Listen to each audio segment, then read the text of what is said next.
Thanks for your support as a channel member, Ethic in my hair. We never thought we'd be here this season, but with 2 games to go, we are 1 win away from promotion to the Premier League. And I'm super afraid that the bottle job stuff is going to start filling up the comments very, very soon.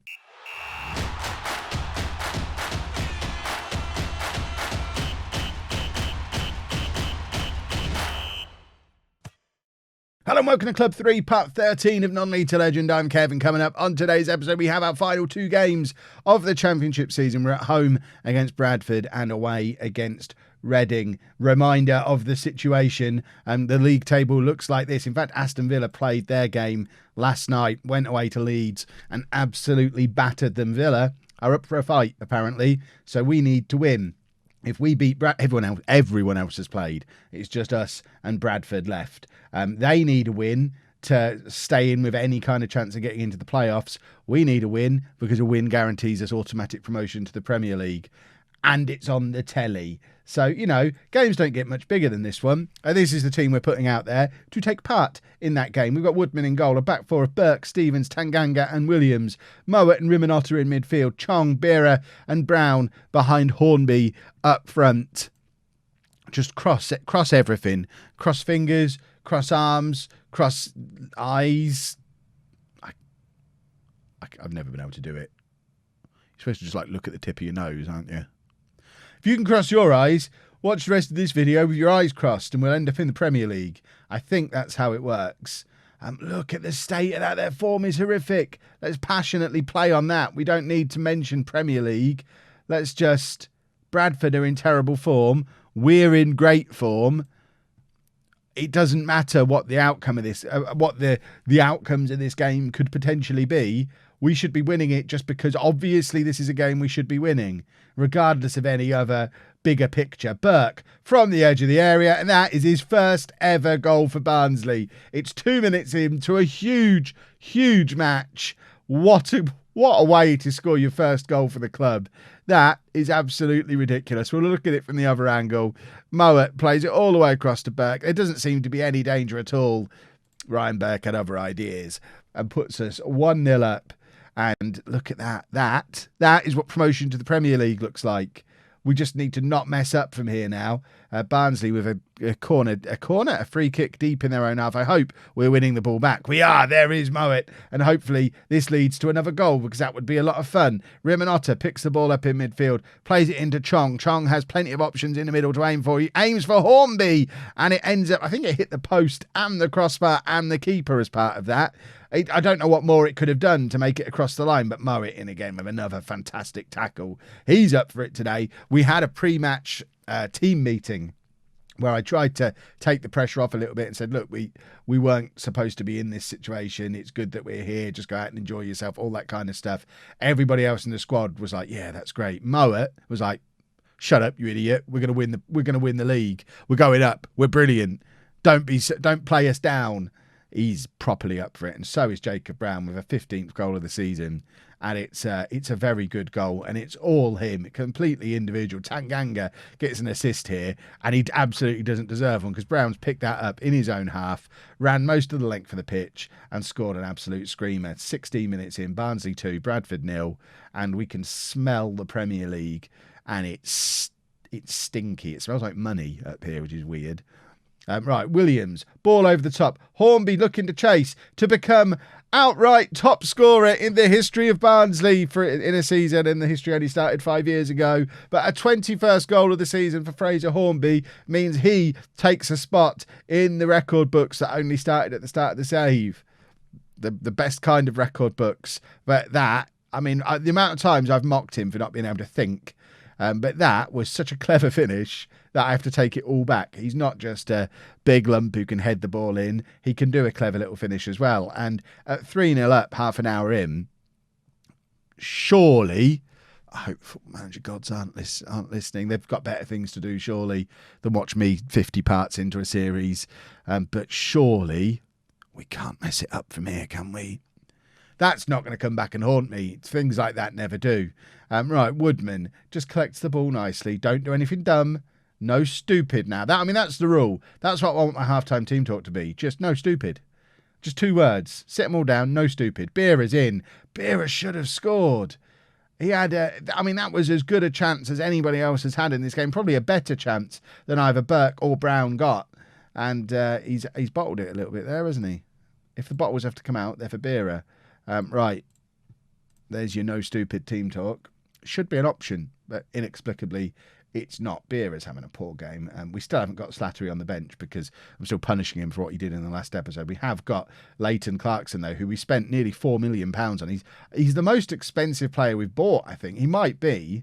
I'd have to check. He might be the most expensive player in the history of this football club. And he can't get in the team because we've stopped playing the system that we signed him to be a part of. We brought him to be our holding midfielder in a 4-3-3 and then immediately stopped using the 4-3-3 because he got injured. Hornby's got goal 22 for the season now, and that is more like your typical Fraser Hornby goal. Dominant header, and he's not missing those. And at 4-0 up, I think it's safe to say we're going to be in the Premier League next year. And this is where we need the LOLLUJO historians to come out to play and let me know, is this the fastest we've ever got there? How many seasons has it been? Is this season 5? Is this the quickest we've ever made it to the Premier League? I know we were pretty quick last year. Why have I only made 1 substitution there? Let's not change the way we do things around here. That's hideous. Right, who can come off? Chong can come off for Brivio. And we have changed the system just to get Clarkson on, mainly. And also, at 4-0 up, we don't need to push on and attack. We'll get McGeehan on as well because he deserves to be on the pitch when the celebrations begin. So does Diaby, to be fair. Probably should have brought Diaby on rather than Brivio, maybe, rather than Clarkson. These are all young players who are gonna have their time, I'm sure. Hornby with a header that goes just wide. And, I like the fact that Villa beat Leeds 4-0 and we've just taken it on and said, look, anything you can do, we can do equally as well, except we're going to end up in the Premier League as a result of it. And I want to show you after this match how much money Aston Villa have spent for us to end up finishing above them in the league. It is an even bigger achievement than I think I realise at the moment because we were huge underdogs for this. We are going to come straight back down. I don't see that I don't see that we're going to get anywhere near enough money to build a team remotely good enough to stay in the Premier League. So a job switch in the summer might not be the worst thing if a good one comes up, because otherwise I'm going to have a relegation on my record. But it doesn't take, none of that takes anything away from the huge achievement getting promoted in these circumstances. We're not even sneaking in the playoffs. We're going up automatically. Yikes. Are we going to score number 5 here just to prove we are officially better than Villa, which is our team motto? It's going to be our new team motto. Can we finish this game? I want to show you how much Villa have said. Look at how we've done this, by the way. This is on the telly. If you're watching this on the telly as a neutral, you're thinking, goodness me, this is a very, very good Barnsley team who are going to tear up the Premier League next year. I just don't think we're going to. I don't think we're going to be good enough. I think the step up's going to be too big. Like someone like Mowat, who's been fantastic there today, I just don't see him as a Premier League player. But we'll see.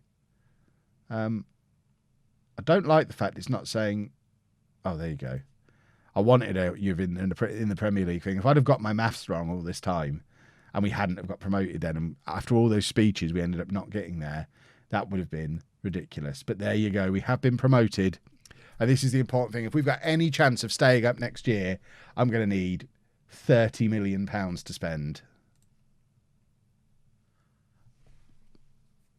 Okay. £35 million to spend. Interesting. Again, I want to do the thing I said I was going to do and just show you Villa. Just again, for context, Villa spent £30 million on one player in January and we finished above them. They spent almost our entire Premier League transfer budget on one player and still couldn't get automatic promotion. Kev's a hero.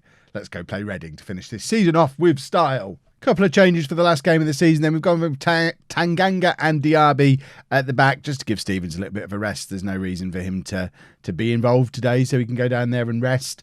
We've also got Slattery back in that attacking midfield role, mainly because I think Slattery is the more likely of the two out of him and Beera to actually be a Premier League attacking midfielder. I'm not sure either of them are actually going to be capable of doing it.